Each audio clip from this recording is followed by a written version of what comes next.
بسم اللہ الرحمن الرحیم۔ امام محمد، اگلا جو ہمارے پاس ٹاپک ہے وہ یہ ہے کہ جو شخص رات کے وقت جنبی ہو جائے، یعنی جو میاں بیوی کا تعلق بنتا ہے اس کی وجہ سے جو ناپاکی ہو جاتی ہے، جو غسل لازم ہو جاتا ہے، یہ اس چیز کا بیان ہے کہ کیا اسی وقت غسل کرنا ضروری ہے یا دن میں اٹھ کر بھی غسل کیا جا سکتا ہے، اور اس وقت اگر وہ بغیر غسل کیے سو جاتا ہے تو اس کے لیے کیا احکامات ہوں گے۔ تو الرجل وہ شخص تصیبہ کہ جس کو پہنچے الجنابۃ جنابت یعنی ناپاکی من اللیل رات کے وقت، یعنی جو شخص رات کے وقت جنبی ہو جائے۔ اخبرنا مالک، ہمیں مالک نے خبر دی، اخبرنا ہمیں عبداللہ بن دینار نے خبر دی، اور وہ ابن عمر سے روایت کرتے ہیں کہ بے شک عمر یعنی حضرت عمر رضی اللہ عنہ نے ذکر کیا تھا لرسول اللہ صلی اللہ علیہ وسلم، حضور پاک صلی اللہ علیہ وسلم سے، انہو کہ بے شک تصیبہ ان کو پہنچ جاتی ہے الجنابۃ جنابت یعنی کہ ناپاکی من اللیل رات کے وقت۔ قالا تو حضور پاک صلی اللہ علیہ وسلم نے بیان فرمایا کہ تودع تم وضو کر لو، وغسل اور دھو لو، ذکرک اپنے ذکر کو یعنی اپنی شرمگاہ کو، ونم اور سو جاؤ۔ قال محمد، امام محمد بیان فرماتے ہیں وَإِن لَّمْ يَتَوَضَّأ اور اگر وہ وضو نہیں کرتا، وَلَمْ يَغْسِلْ ذَكَرَهُ اور وہ نہیں دھوتا اپنی شرمگاہ کو، حتیٰ یہاں تک کہ ینام وہ سو جاتا ہے، فَلَا بَأْسَ بِذَلِكَ تو اس کے ساتھ کوئی حرج نہیں، یعنی اس صورت میں اس کو کوئی گناہ نہیں ہوگا۔ ایدن اسی طرح دیکھیں اس حدیث مبارکہ سے یہ بات ثابت ہوتی ہے کہ اگر رات کے وقت وہ اپنی جو زوجین ہے یعنی ان کا جو تعلق جو ہے وہ بنتا ہے تو اس کے بعد جو وہ اپنی شرمگاہ کو کسی بھی چیز سے صاف کرنا ضروری ہے، یعنی اس ناپاکی کو، تاکہ وہ پھیلے نہ۔ تو اس صورت میں کہتے ہیں کہ اگر تو دھو لے تو زیادہ بہتر ہے، لیکن اگر وہ دھوتا نہیں اور کسی کپڑے وغیرہ سے صاف کر لیتا ہے تو اس صورت میں بھی کوئی حرج نہیں ہوگا، کوئی گناہ نہیں ہوگا کہ اسی وقت اس کو اٹھ کر رات کے وقت ہی غسل کرنا ہے، بلکہ صبح کی نماز سے پہلے جو ہے وہ اٹھ کر غسل کر سکتا ہے اور غسل کرنے کے بعد نماز ادا کر سکتا ہے۔ لیکن اس کے بیچ میں اتنی تاخیر نہیں کرنی چاہیے کہ جو ہے وہ رحمت کی دوری ہم سے ہو جائے، کیونکہ حدیث مبارکہ کا مفہوم ہے کہ جس شخص میں جنبی شخص ہو یعنی ناپاک شخص ہو، یعنی کہ وہ جان بوجھ کر جو ہے وہ غسل نہ کر رہا ہو، تو اس گھر میں جو ہے وہ رحمت کے فرشتے نہیں آتے۔ اسی وجہ سے اگر دیکھا جائے اس سے ایک ذیلی مسئلہ بھی نکلتا ہے، وہ یہ کہ بعض عورتیں کیا کرتی ہیں کہ صبح جو ہے وہ غسل کیے بغیر ہی گھر کے کام وغیرہ شروع کر دیتی ہیں، تو اس صورت میں یہ کہ ان کو چاہیے کہ پہلے وہ وضو کر لیں اور اس کے بعد جو ہے وہ دیگر کام کریں اگر بہت ہی زیادہ ضروری ہے۔ لیکن اگر اتنا زیادہ ضروری نہیں ہے تو غسل میں 5 سے 10 منٹ لگتے ہیں، پہلے وہ غسل کریں تاکہ وہ رحمت سے دور نہ ہو اور ان کی نماز قضا نہ ہو، جس کی وجہ سے وہ گنہگار نہ ہوں۔ علامہ یعنی لکھتے ہیں کہ شیخ ابو عمر بن عبد البر اندلسی اپنی کتاب التمہید میں تحریر کرتے ہیں کہ علماء کے درمیان اس بارے میں اختلاف رائے پایا جاتا ہے کہ حالت جنابت میں سوتے وقت وضو کرنے کا حکم کیا ہے۔ اکثر فقہاء اس بات کے قائل ہیں کہ یہ حکم استحباب کے لیے یعنی مستحب ہونے کے لیے ہے، ایسا کرنا واجب نہیں ہے۔ تاہم اہل علم کا ایک گروہ اس بات کا قائل بھی ہے کہ جنبی شخص کو جس وضو کا حکم دیا گیا ہے اس سے مراد صرف اور صرف شرمگاہ، جسم کے کسی دوسرے حصے پر لگی ہوئی نجاست یا پھر دونوں ہاتھوں کو دھونا ہے، یعنی اصل مقصد یہاں پر وضو لغوی ہوگا، وضو شرعی نہیں ہوگا، یعنی نماز کی طرح کا وضو نہیں مراد بلکہ وضو لغوی مراد ہے۔ حضرت ابن عمر رضی اللہ عنہ کے بارے میں یہ روایت منقول ہے کہ وہ حالت جنابت میں سوتے وقت مکمل وضو نہیں کیا کرتے تھے، یعنی اس سے یہ بات واضح ہو جاتی ہے کہ یہ حکم واجب ہونے کے طور پر نہیں ہے، یہ حکم مستحب ہونے کے طور پر ہے، اور اگر جو ہے وہ کوئی شخص پانی استعمال نہیں کرتا تو محض جو ہے وہ کپڑے وغیرہ سے بھی صفائی حاصل کی جا سکتی ہے۔ امام مالک رحمۃ اللہ علیہ فرماتے ہیں کہ جنبی اس وقت تک نہ سوئے جب تک نماز کا سا وضو نہ کر لے، یعنی امام مالک کا اس میں اختلاف ہے، وہ یہ کہتے ہیں کہ یہاں پر جو حضور پاک صلی اللہ علیہ وسلم نے فرمایا کہ تودع، تو اس تودع جو ہے یہ امر کا صیغہ اور یہ وجوب کے لیے واجب کے حکم میں ہے، تو اور اس سے مراد وضو شرعی ہوگا، تو جب تک کوئی شخص جو ہے وہ وضو شرعی نہیں کرے گا تب تک وہ نہ سوئے، اگر وہ سو جائے گا تو گنہگار ہوگا۔ یہ امام مالک کی رائے ہے، اور شافعی رحمۃ اللہ علیہ کی بھی یہی رائے ہے، جبکہ امام ابو حنیفہ رحمۃ اللہ علیہ اور سفیان ثوری رحمۃ اللہ علیہ کے نزدیک جنبی شخص کے لیے وضو کیے بغیر سونے میں کوئی حرج نہیں ہے۔ اخبرنا محمد کہ ہمیں محمد نے خبر دی اور ہمیں ابو حنیفہ نے خبر دی، وہ ابو اسحاق سبیعی سے روایت کرتے ہیں اور وہ اسود بن یزید سے روایت کرتے ہیں اور وہ حضرت عائشہ رضی اللہ عنہ سے روایت کرتے ہیں، قالت وہ بیان فرماتی ہیں کان رسول اللہ صلی اللہ علیہ وسلم کہ حضور پاک صلی اللہ علیہ وسلم تھے، یصیبو وہ جاتے من اہلہ اپنی کسی گھر والی کے پاس یعنی اپنی اہلیہ کے پاس، ثم ینامو پھر وہ سو جاتے، یعنی جو میاں بیوی والا تعلق ہے وہ قائم ہوتا اور اس کے بعد آپ سو جاتے۔ اب یہ امام ابو حنیفہ رحمۃ اللہ علیہ اور سفیان ثوری کے مذہب کی تائید میں حدیث آ جاتی ہے، ٹھیک ہے۔ ولا یمسو ماء اور وہ پانی کو نہیں چھوتے تھے، یعنی پانی کا ذکر یہاں پر نہیں آیا کہ وہ وضو نہیں کیا کرتے تھے اور اپنی اہلیہ کے پاس جاتے تھے، تو اس سے مراد یہ کہ کسی کپڑے وغیرہ سے صفائی حاصل کر لی جاتی ہوگی۔ فَإِنِ اسْتَيْقَظَ پس اگر آپ بیدار ہوتے من آخر اللیل رات کے آخری حصے میں عاد تو آپ دوبارہ ہم بستری کرتے وقت صلاح اور پھر آپ غسل کر لیتے۔ قال محمد بیان فرماتے ہیں حاضر حدیث یہ حدیث جو ہے وہ ارفق زیادہ نرم ہے، زیادہ آسان ہے بالناس لوگوں کے لیے، وہ ہوا قول ابی حنیفہ اور امام ابو حنیفہ رحمۃ اللہ علیہ کا بھی یہی قول ہے۔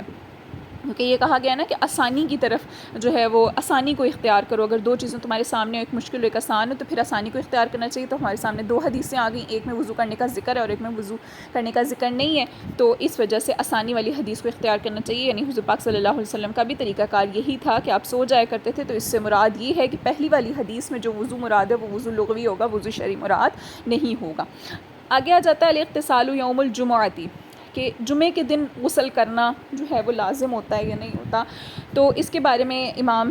جو ہیں ان کا ائمہ کا یعنی آپس میں اختلاف پایا جاتا ہے. بعض کہتے ہیں کہ جمعے کے دن غسل کرنا جو ہے وہ سنت ہے, بعض کے نزدیک واجب ہے, بعض کے نزدیک محض مستحب ہے. تو اگر کوئی نہ بھی کرے تو گنہگار نہیں ہوگا. اور پھر کس وقت کرنا چاہیے؟ کیا نماز جمعہ سے پہلے کر لینا چاہیے, یعنی صبح سے لے کر نماز جمعہ کے درمیان تک ہو, یا صرف نماز جمعہ سے پہلے ہی کیا جائے, یا پھر جمعے کے پورے دن کسی بھی وقت میں کیا جا سکتا ہے؟ اس کے بارے میں بھی ائمہ کا اختلاف ہے. تو ہم وہ پڑھ لیتے ہیں. اخبرنا مالک, ہمیں مالک سے خبر پہنچی, حدثنا ہمیں حدیث بیان کی ہے نافع نے, اور وہ ابن عمر سے روایت کرتے ہیں, ان رسول اللہ صلی اللہ علیہ وسلم کے بے شک رسول پاک صلی اللہ علیہ وسلم نے قال فرمایا, اذا اتی احدکم الجمعۃ, جب کوئی آئے تم میں سے کوئی ایک جمعہ کے لیے یعنی جمعے کی نماز کے لیے, فلیغتسل, پس چاہیے کہ وہ غسل کر لے. اب اس حدیث مبارکہ کو وہ ائمہ کرام جو ہیں وہ دلیل بناتے ہیں جو یہ کہتے ہیں کہ جمعے کی نماز سے پہلے جو ہے وہ غسل کرنا ضروری ہے. اور یہاں پر یغتسل کا لفظ ہے, فلیغتسل کا لفظ ہے, تو اس سے مراد یہ کہ یہ امر کا صیغہ ہے, تو وہ وجوب کے لیے اس کو لیتے ہیں. ٹھیک ہے. صاحب ہدایہ تحریر فرماتے ہیں کہ نبی کریم صلی اللہ علیہ وسلم نے جمعے کے لیے اور عیدین کے لیے غسل کرنے کو سنت قرار دیا ہے. امام مالک رحمۃ اللہ علیہ فرماتے ہیں کہ جمعے کے لیے غسل کرنا واجب ہے. اب یہ امام مالک اس حدیث کو دلیل بناتے ہیں کہ اس میں امر کا صیغہ جو کہ وجوب کے لیے, تو اس لیے غسل کرنا واجب ہے. اس کی دلیل نبی کریم صلی اللہ علیہ وسلم کا یہ فرمان ہے کہ جو شخص جمعہ کے لیے آئے سے پہلے غسل کرنا چاہیے, یعنی یہ جو ابھی ہم نے حدیث پڑھی ہے. احناف کیا کہتے ہیں کہ احناف اس بات کے قائل ہیں کہ جمعے کے لیے غسل کرنا سنت ہے, اور وہ کس دلیل کو حدیث کو دلیل بناتے ہیں؟ اس کی دلیل نبی کریم صلی اللہ علیہ وسلم کا یہ فرمان ہے کہ جو شخص جمعہ کے دن نماز جمعہ کے لیے صرف وضو کرے تو یہ کافی ہے اور ٹھیک ہے, لیکن جو شخص غسل کر لے تو یہ زیادہ فضیلت رکھتا ہے. تو اس سے یہ بات واضح ہو جاتی ہے کہ ایسا کرنا مسنون عمل ہے, واجب عمل نہیں ہے کہ ضروری ہے کہ کرو ہی کرو, بلکہ محض وضو کر کے بھی جمعہ کی نماز پڑھی جا سکتی ہے. اس حدیث سے یہ بات ثابت ہوتی ہے کہ مالکیہ کی جو نقل کردہ حدیث ہے وہ یا تو استحباب پر معمور ہوگی, یعنی وہاں پر غسل کرنے کا جو حکم ہے وہ مستحب عمل ہوگا, یا پھر وہ منسوخ ہوگی, یعنی پہلے ہو سکتا ہے کہ غسل کرنا لازمی اور اس کے بعد جو ہے وہ بعد والی حدیث پر یعنی عمل کیا جاتا ہو جو ناسخ ہو.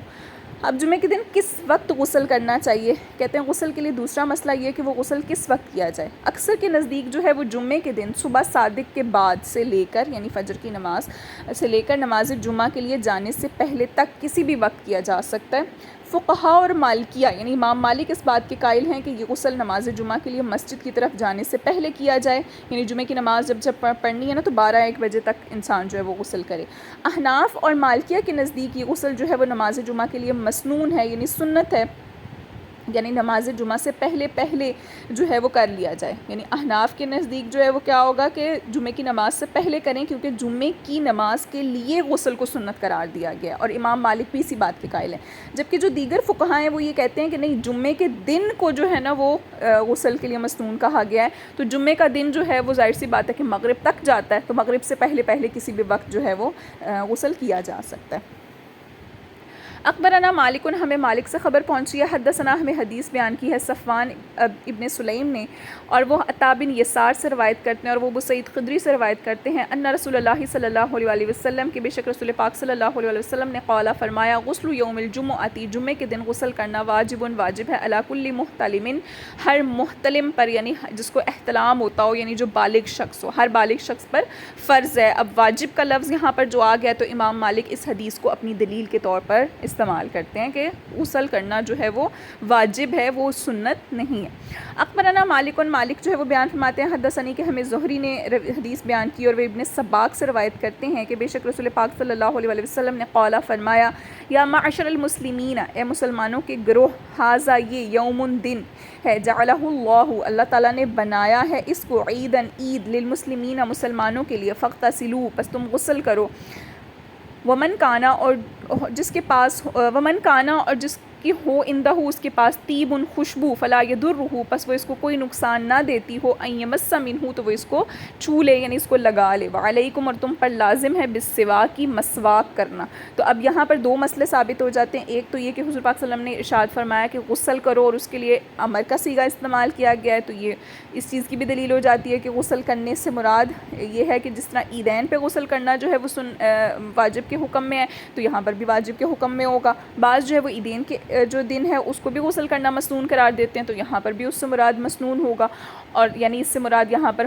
حکم جو ہے وہ واجب کے لیے نہیں ہوگا، ان کے نزدیک جو یہ حکم مستحب ہوگا۔ اور اس کے بعد آ گیا علیکم بالسواک کہ تم پر مسواک کرنا لازم ہے۔ لازم سے مراد یہ ہے کہ ایک تو یہ کہ جب غسل کے لیے ہم لوگ وضو کرتے ہیں تو اس کے بیچ میں بھی جو ہے وہ مسواک کرنا لازم ہوتا ہے۔ مسواک سے مراد اور اس کے بارے میں خیر مسواک کی بہت ساری احادیث فضیلتیں بھی آتی ہیں کہ جو کوئی شخص جو ہے وہ اگر لوگ جو ہے وہ حرج میں مبتلا نہ ہو جاتے تو ہر نماز کے لیے مسواک کو ضروری قرار دے دیا جاتا، تو اس صورت میں بھی بعض یہ کہتے ہیں کہ مسواک کرنا جو ہے وہ مسنون حکم میں ہوگا، اور بعض کہتے ہیں کہ نہیں یہ بھی واجب کے حکم میں ہوگا، کیونکہ علیکم کا لفظ ہے تم پر لازم ہے یعنی لازمی قرار دیا گیا ہے۔ اور پھر خوشبو لگانے کا یہ کہ اگر کسی کو نقصان نہ دیتی ہو تو اس سے مراد یہ بھی آ جاتا ہے کہ خوشبو لگانا جو ہے وہ مستحب عمل ہے، یعنی نقصان نہ دینے سے مراد یہ ہے کہ اس کو کوئی جیسے الرجی یا اس طرح کی کوئی ہوتا ہے نا لوگوں کو، تو وہ چیز نہ ہو، یعنی اس کو تکلیف نہ ہوتی ہو تو پھر خوشبو لگائے، یعنی خوشبو لگانا بھی جمعے کے دن جو ہے وہ مسنون ہے۔ اخبرنا مالک ہمیں مالک نے خبر دی، اخبرنا المقبریشو کہ ہمیں مقبری نے خبر دی ہے، اور وہ ابو ہریرہ سے روایت کرتے ہیں انہ قال کہ بے شک وہ بیان فرماتے ہیں غسل یوم الجمعہ جمعے کے دن غسل کرنا واجب ہے، علی کل محتلم ہر احتلام والے شخص پر یعنی بالغ شخص پر، کا غسل الجنابتی جیسے کہ جنابت کا غسل ہوتا ہے، یعنی وہی اسی طرح غسل کیا جائے گا جس طرح سے غسل جنابت کیا جاتا ہے، تو بالکل اسی طرح کا غسل جو ہے وہ جمعے کے لیے بھی کیا جائے گا۔